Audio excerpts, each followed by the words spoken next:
oleh Allah, pulang-pulang jadi lebih baik. Ada orang yang menjadi tamunya Allah, saking Allah seneng, Allah tidak memulangkan dia ke Indonesia, tetapi Allah tahan dia di kota Mekah dan di situ dia dikuburkan. Coba Pak, apa kurang gregetnya kita untuk melaksanakan bagaimana kita ini rindunya kepada Ka'bah itu begitu besar.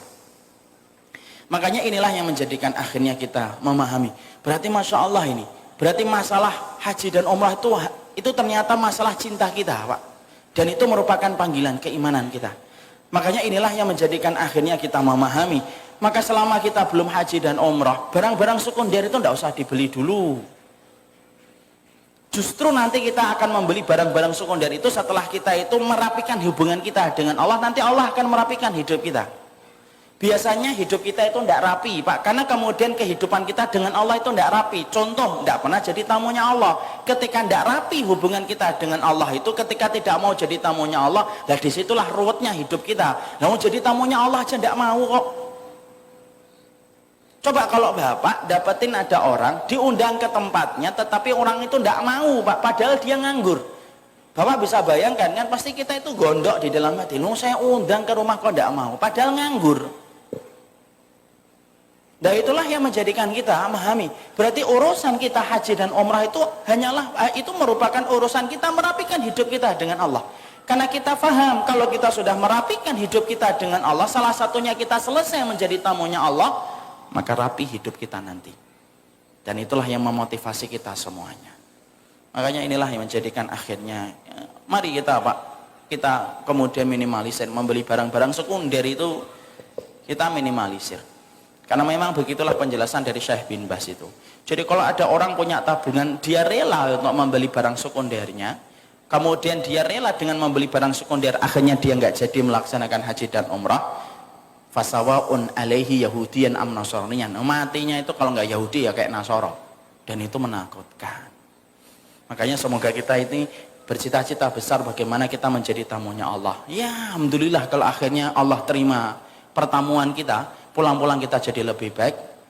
Dan yang paling afdal itu apa? Yaitu adalah ketika kita ditahan oleh Allah untuk tetap di kota Makkah dan di situ kita akan diwafatkan. Makanya kalau nanti ada di antara bapak-bapak dan ibu-ibu yang nanti haji dan umrah itu, kalau meninggalkan keluarga itu jangan doanya tolong doain selamat ya. Nah, itu dirubah. Tolong doain mati di sana ya. Nah, itu membuktikan keimanan. Karena orang yang mati di kota Mekah dan Madinah itu dapat syafaat. Faman istata'a minkum ayyamuta bil madinati falyamut fiha fa inni asfa'u lakum yaumal qiyamah.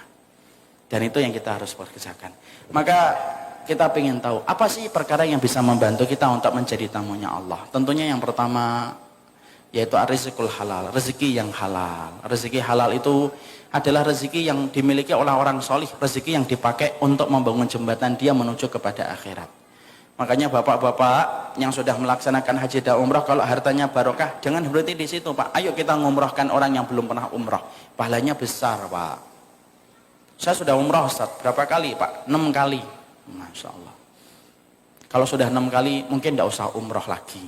Lah terus gimana Ustaz? Ngumrahkan orang Pak. Kasihan sama orang-orang takmir masjid, yang tiap hari melihat gambar Ka'bah di depan masjidnya, membersihkan debu dari kemudian kanvasnya, ataupun ustadz-ustadz di pondok yang gajinya cuma 300-400 diumrohkan. Kalau memang umrohnya kita sudah 6 kali, pahalanya besar Ustadz. Iya. Rasulullah bersabda, li'an asyira fi masirati akhi ahabba ilayya min atakifa fi masjidi hadha syahran.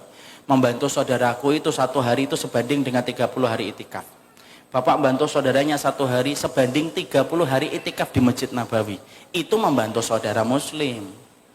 Apalagi membantu saudara muslim yang umroh itu kayak apa Pak?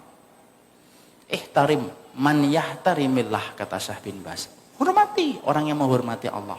Bagi yang kemudian punya rezeki dimudahkan oleh Allah, sudah umrohnya 6 kali, tidak usah mengulang lagi umrohnya. Gantian, bagaimana ibadah kita memberikan dampak manfaat sama orang. Umrohkan orang Pak.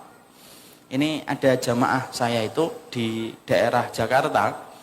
Dia konsentrasi membantu orang-orang yang belum umrah. Dan kemarin ketika ada kasus fast travel, insya Allah Amanu ini tidak sebagaimana fast travel insya Allah.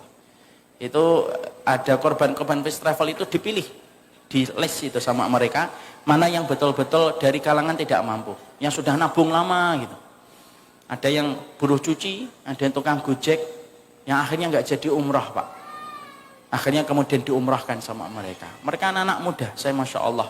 Saya angkat, bukan topi karena saya nggak pakai topi, saya angkat peci untuk mereka. Masya Allah, antum-antum ini luar biasa. Membantu saudara muslim 1 hari saja sebanding dengan 30 hari itikaf, apalagi antum mengumrahkan orang. Karena saya pun termasuk orang yang pernah jadi tamunya Allah, itu yang pertama kali adalah ada orang yang mengumrahkan Pak. Maka setiap saya mengingat mereka, saya sertakan dia dalam doa saya. Karena bagaimanapun saya pernah melihat Ka'bah pertama kali itu karena diumrahkan pertama kali sama orang. Dan saya tidak akan pernah melupakan itu. Makanya kalau Bapak sudah 6 kali, 7 kali, 8 kali, ya itu. Umrahkan orang lain. Tapi kalau Bapak belum pernah umrah, jangan umrahkan orang. Saya umrahkan, nah Bapak sudah umrah, lah itu. Saya wakili aja sama kamu aja, enggak, jangan. Jadi tamunya Allah dulu.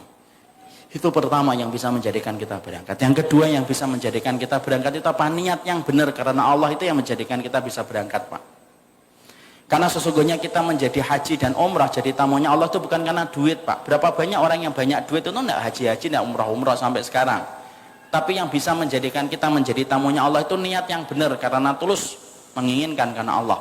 Makanya ada hadis yang saya senang sekali untuk merenungkan hadis ini. Hadis itu ngomongnya apa? Rasulullah bersabda apa?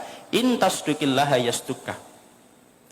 Kalau kamu benar niatmu karena Allah, nanti Allah yang akan menyelesaikan proses akhirnya dalam setiap niatan kebaikan kamu. Makanya kenapa kita dapati ada buruh cuci, tukang cuci di Jakarta bisa umrah Pak. Walaupun sempat gagal ketika tertipu first travel, tapi tetap jadi umrah dia. Dia punya niat yang tulus sampai akhirnya bisa umrah. Yang menjadikan kita bisa menjadi tamunya Allah itu kalau niat itu sudah ditanam di dalam hati Pak.